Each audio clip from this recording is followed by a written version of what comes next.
Sesuai janji Kamen Trader di short video tempo hari, di episode kedua ini Kamen Trader akan ngasih tahu indikator yang Kamen Trader pakai untuk menentukan tren dan mengambil keputusan entry. Nah, bagi teman-teman yang belum tahu, di sini Kamen Trader memakai TradingView untuk menganalisa chart.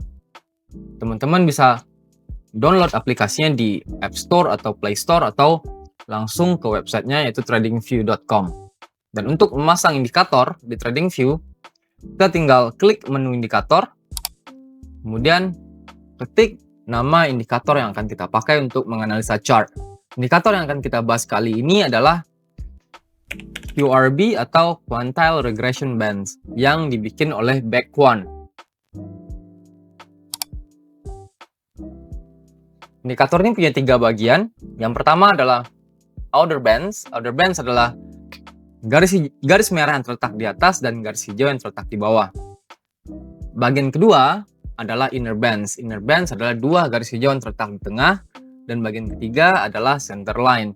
Center Line adalah garis putih yang terletak di tengah-tengah Inner Bands. Menurut Kamen Trader, indikator ini akan jauh lebih efektif dalam membaca tren jika Outer Bands-nya kita hilangkan dari chart. Untuk menghilangkan Outer Bands dari indikator ini dari chart, kita bisa masuk ke menu pengaturan atau setting, kemudian hilangkan centang di bagian Show Other Bands. Sekarang indikatornya jadi kelihatan lebih clean dan lebih efektif dalam membaca tren. Jika kita pakai indikator ini dalam membaca tren bullish akan terbentuk ketika candle berhasil ngejebol garis atas Inner Bands. Sebaliknya, tren bearish akan terbentuk ketika candle berhasil ngejebol garis bawah Inner Bands.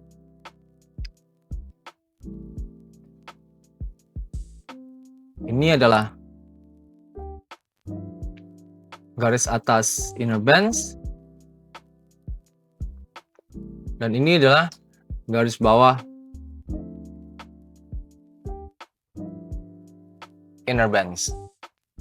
Untuk setup buy, kita harus menunggu candle ngejebol garis atas Inner Bands dulu, kemudian pastikan candle tersebut close di atas Inner Bands, dan tunggu sampai candle baru membuat retracement menuju garis yang barusan dijebol.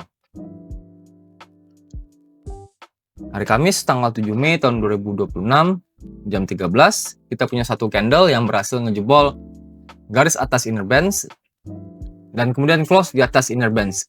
Nah, untuk entry buy, kita tunggu sampai candle baru terbentuk dan tunggu sampai candle yang baru terbentuk tersebut untuk retrace menuju garis yang barusan dijebol. Jadi kita akan entry di sekitar 4708 dan pasang SL di bawah garis center line atau garis berwarna putih yang terletak di tengah-tengah Inner Bands. Berarti SL akan ada di sekitar sini. Untuk RR atau Risk and Reward, kita bisa pakai rasio 1:2. Enggak, kalau kita entry di sini,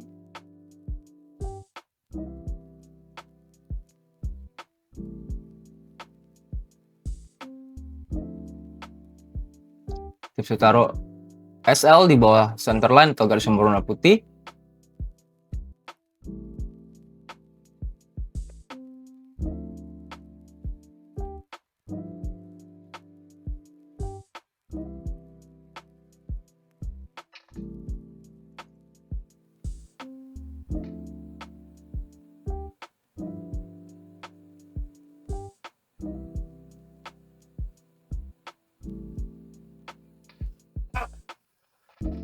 Dan setup ini berhasil take profit sebanyak 220 pips.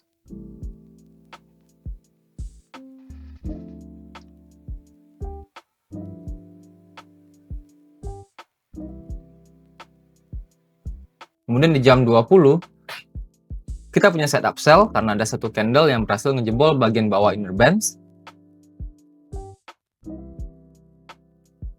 Dan berarti kita akan entry setelah candle baru terbentuk dan candle baru tersebut membuat retracement ke arah garis yang barusan dijebol. Berarti kita akan entry di sekitar sini.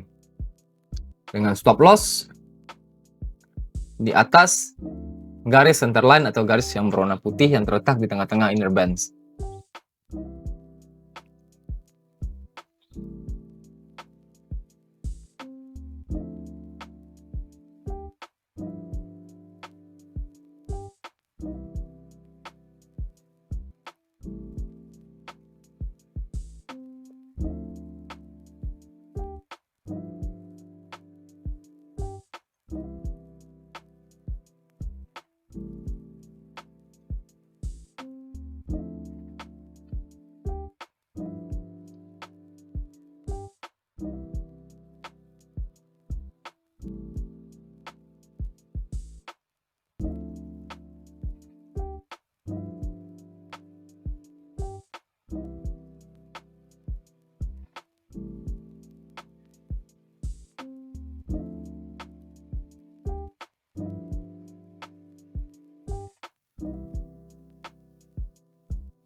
Setup ini gagal karena candle berhasil menghantam stop loss kita sebanyak 65 pips.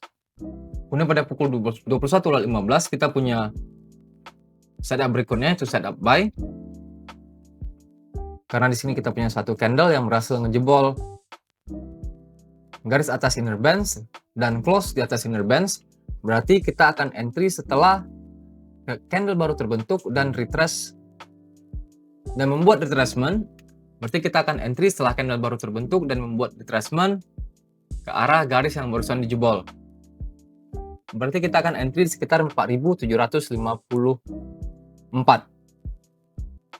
dengan stop loss di bawah garis centerline atau garis yang berwarna putih yang terletak di tengah-tengah inner bands.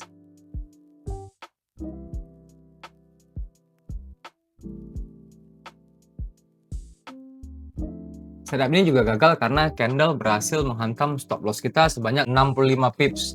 Tapi nggak masalah karena tadi kita berhasil take profit sebanyak 220 pips. Berarti kita masih profit sebanyak 90 pips. Kemudian pada pukul 22.15 kita punya satu setup lagi. Kali ini setup sell. Karena pada pukul 22.15 kita punya satu candle yang berhasil ngejebol garis bawah inner bands dan kemudian close di bawah inner bands. Untuk entry, kita tunggu sampai candle ini close dan candle baru terbentuk. Kemudian tunggu sampai candle yang baru terbentuk tersebut untuk retrace menuju garis yang barusan dijebol. Berarti kita akan entry di sekitar 4746 atau mungkin 4745.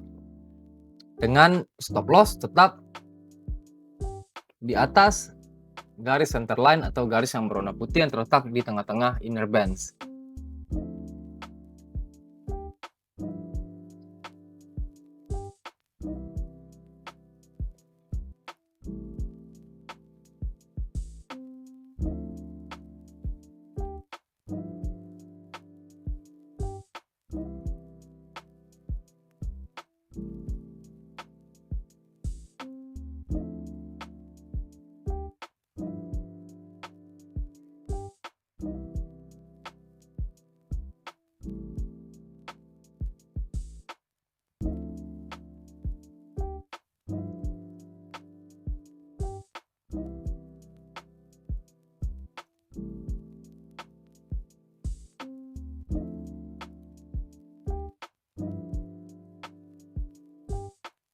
Dan setup sell kali ini berhasil take profit sebanyak 200 pips. Jadi walaupun dari 4 setup yang kita punya, kita 2 kali mengalami stop loss, tapi secara overall kita masih tetap profit karena setup pertama berhasil take profit sebanyak 220 pips, dan setup kedua berhasil take profit sebanyak 200 pips. Sementara setup yang kena stop loss masing-masing cuma sebanyak 65 pips. Jadi walaupun dari 4 setup yang kita punya, kita 2 kali mengalami stop loss, tapi nggak masalah karena secara overall kita masih profit karena setup pertama yang berhasil take profit berhasil profit sebanyak 220 pips, dan setup kedua yang berhasil take profit berhasil profit 200 pips. Sementara dua setup yang kena SL jumlahnya cuma 130 pips. Jadi secara overall kita masih profit sebanyak 290 pips.